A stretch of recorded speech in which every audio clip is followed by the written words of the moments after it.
We're going through a record heat wave that seems never ending and to last the entire month of July so far. I know. And today, what, 115 today? Yep. Although it didn't feel as bad as it's been. I think that's what, because we've at some point reached 119. Yes. About as close to 120 as you can get without actually hitting 120. Right. We are so close so many times. And yeah, like you said, Michael, now 30 days in a row of temps at 110 or higher.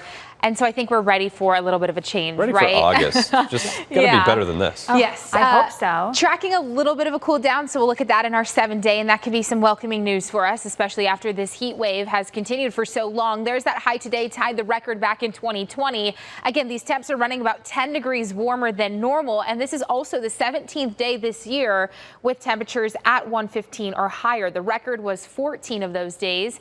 And so there's another record we broke. Want to take you on a tour with the radar right now. Nothing here in Phoenix happening. Some light activity out in eastern Arizona. That's been occurring within the last couple of hours or two. Stronger storms actually were right along the 17 near Lake Montezuma. We saw some heavy rain coming down there, and then also right along the 40 right through that Williams area. You guys getting in on some heavy rain as well. Some gusty winds with the showers and storms up in northern Arizona too. This is right over the Jacob Lake area, the north rim of the Grand Canyon. Some thunderstorm activity happening up there, lightning continuing up there as well. And what we're looking for is if we can get any sort of outflow boundary with some of these showers and storms. Right now on the radar, we're not picking up on that, and Phoenix is staying mostly dry right now.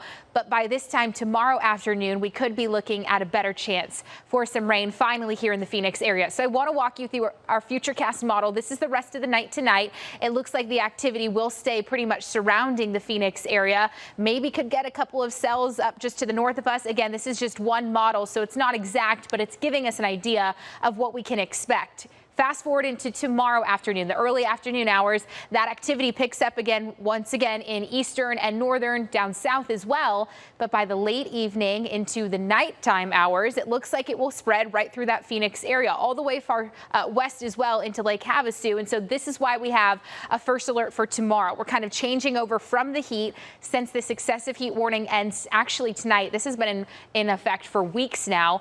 This is set to expire tonight, and then we are first alerting for tomorrow because of that chance for some of these showers and storms could produce some gusty conditions, some brief heavy downpours as well. And so we want to prepare for that. Here's a look at those temps right now. 113 for Phoenix, 111 for Glendale. Will only cool to about 93 here in Phoenix, 94 for Lake Havasu. And throughout the day tomorrow, it's going to be another day above 110. However, the rain could cool us down. So maybe we could stay on the not cooler side, but maybe we won't get to 113 if we get that rain early enough in the afternoon. There's a look at that cool down. 107 by Tuesday. We will take it. The first time, again, in 30 days, we could see something below 110. This doesn't last long, though. We are back into a heat wave by next weekend.